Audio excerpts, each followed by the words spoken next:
नमस्कार किसान भाइयों, स्वागत है आपका एएसपी किसान सुविधा चैनल में। मैं अनिल कुमार कृषि विभाग से।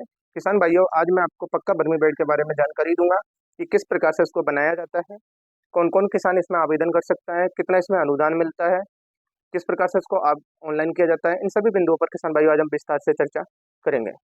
तो किसान भाइयों, जो पक्का बर्मी बेड होता है, इसका क्या उद्देश्य है हमारी सरकार का कि हमारे जो किसान भाई हैं जो रासायनिक खेती करते हैं, जो बार बार यूरिया डीएपी देकर हमारी जो धरती माता है उसका जो स्वास्थ्य को खराब करने में लगे हुए हैं, तो इससे वो एक अच्छा क्वालिटी का वर्मी कंपोस्ट पैदा करके और हमारे खेतों में दें तो हमारी धरती माता का स्वास्थ्य तो ठीक होगा ही, तो हमारा जो अनाज होगा वो भी एक अच्छी क्वालिटी का पैदा होगा, उसकी गुणवत्ता अच्छी होगी, जिसका मार्केट रेट भी हमारे किसान भाइयों को अच्छा मिलेगा अगर उसको बेचेंगे तो। दूसरा किसान भाइयों, हमारा मानव स्वास्थ्य भी जो ठीक रहेगा, हमारे वातावरण का प्रदूषण भी कम होगा।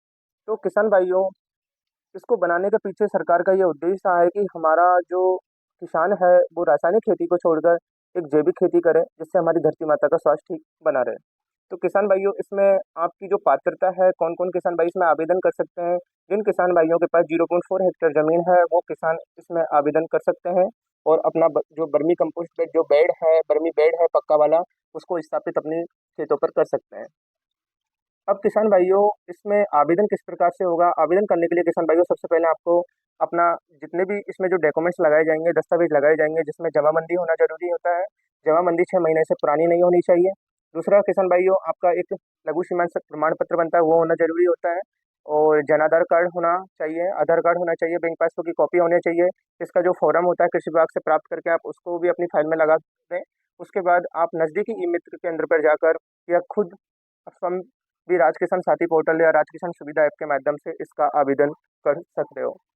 किसान भाइयों, आपका आवेदन कृषि विभाग को प्राप्त होने के बाद में आपकी स्वीकृति निकाल दी जाएगी। उसके बाद आप इसको स्थापित अपने खेत पर कर सकते हो।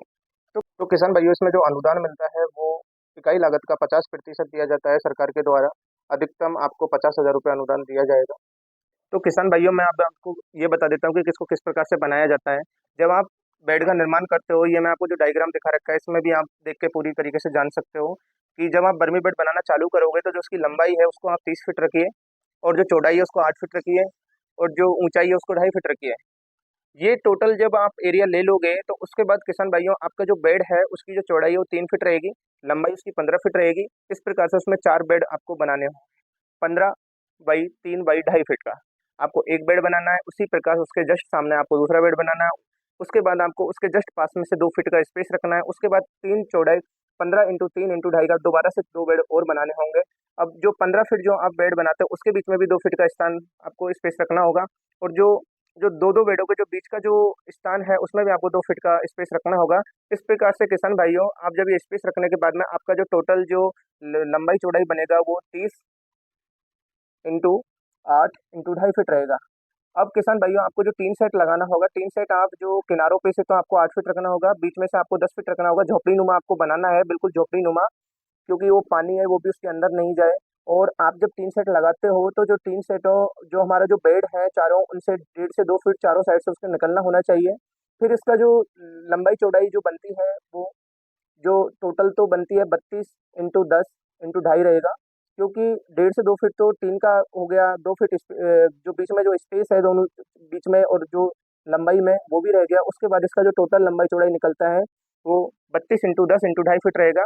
इस प्रकार से आप एक बेड का निर्माण कर सकते हो। और किसान भाइयों, जो इसका टीन सेट है वो हमेशा झोपड़ी नुमा में ही रहेगा, क्योंकि जो हमारी जो सरकार की जो गाइडलाइन है उसमें झोपड़ी नुमा को ही वैलिड किया है, उसको ही चलाया जाएगा। जब हम आपका भौतिक सत्यापन करने जाएंगे तो हमको आपका जो टीन सेट है, कभी कभी आप उसको सीधा बना देते हो, वो हमारी गाइडलाइन के बिल्कुल गलत है, उसको आप नहीं बना सकते। आप जो टीन सेट डालोगे वो झोपड़ी नुमा ही आपका टीन सेट मान्य होगा भौतिक सत्यापन में।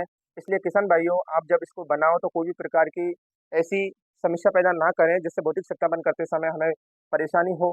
साथ में ही किसान भाइयों, भौतिक सत्यापन करते समय आपके पास आपका जब बर्मी बेड कंप्लीट हो जाए तो उसके बाद में आपके पास दांतली, पंजा, परात, फावड़ा, खुरपी और जारा नाम से भी और आता है किसानों का जो यंत्र होता है बर्मी बेड में काम आता है, वो कुट्टी कूटने की मशीन, ये सभी आपके पास आपका जब भौतिक सत्यापन होगा आपके बर्मी बेड का, तो उस टाइम आपके बर्मी बेड की इकाई पर ये चीज़ें होना जरूरी है, क्योंकि इसके बिना आपका जो भौतिक सत्यापन है वो नहीं हो पाएगा।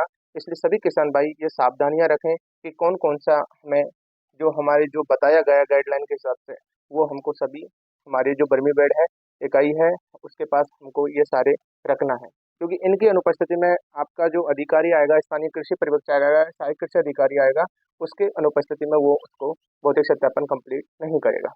तो ये सावधानियां किसान भाइयों आपको विशेष पूर्वक रखना है।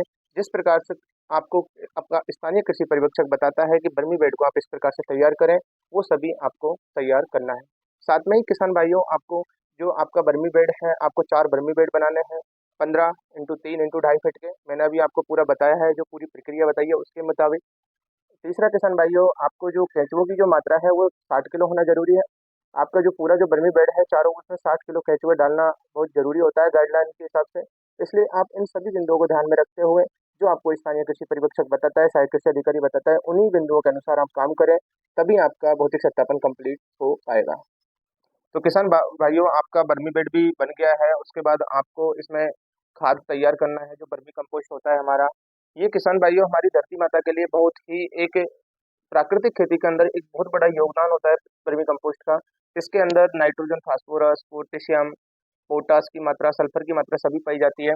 और आप जो आमतौर पे जो यूरिया और डीएपी का जो उपयोग जो लगातार कर रहे हो हमारी धरती माता में, उससे हमारी धरती माता भी खराब हो रही है, साथ में हमारा अनाज भी खराब होता जा रहा है, हमारा मानव स्वास्थ्य भी खराब हो रहा है, वातावरण का भी में काफी प्रदूषण फैल चुका है। इसलिए किसान भाइयों आप रासायनिक खेती को छोड़कर वर्मी कंपोस्ट का उपयोग करें और प्राकृतिक खेती को अपनाएं। इसमें नाइट्रोजन की भी कम से कम 2-3% मात्रा पाई जाती है, 1.5 से 2% इसमें सल्फर पाया जाता है, 1.5 से 2% ही इसमें पोटास की मात्रा पाई जाती है, 1 से 2% में फास्फोरस भी पाया जाता है। तो जहाँ आप यूरिया और डीएपी को देते हो अपने खेतों में, वहाँ आप अगर इसको दोगे तो यूरिया डीएपी में सल्फर की मात्रा नहीं पाई जाती, क्योंकि तिलहनी फसलों में किसान भाइयों सल्फर का एक बहुत बड़ा योगदान होता है। अगर आप सल्फर का उपयोग करते हो अपने खेतों में, तो तिलहनी फसलों में तेल की मात्रा में काफी बढ़ोतरी होती है और आपकी सरसों का रेट भी अच्छा होता है, क्योंकि जब आपका सरसों आप जब चेक करवाते हो लेब में, तो उसमें जो तेल होता है उसकी मात्रा काफी देखने को मिलती है।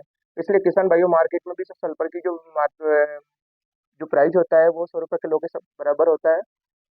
इसलिए किसान भाइयों आप रासायनिक खेती को छोड़कर प्राकृतिक खेती अपनाएं, जिसमें वर्मी कंपोस्ट में आपको एक बहुत बड़ा योगदान होगा और आपको एक बहुत बड़ा बेनिफिट्स होगा। इससे खाद तैयार करोगे तो आप, तो मैं आशा करता हूँ किसान भाइयों आपको हमारा वीडियो पसंद आया होगा और आप नेक्स्ट वीडियो में वापस आपको वर्मी कंपोस्ट किस प्रकार से तैयार किया जाता है सारा विस्तार से बताएंगे। और आप हमारे चैनल को सब्सक्राइब और लाइक करना ना भूलें, जिससे आपको समय पर नोटिफिकेशन मिल सके और आप हमारी वीडियो को समय पर देख सके और योजनाओं का लाभ ले सके। नेक्स्ट वीडियो में किसान मिलेंगे, तब तक के लिए जय हिंद, जय भारत।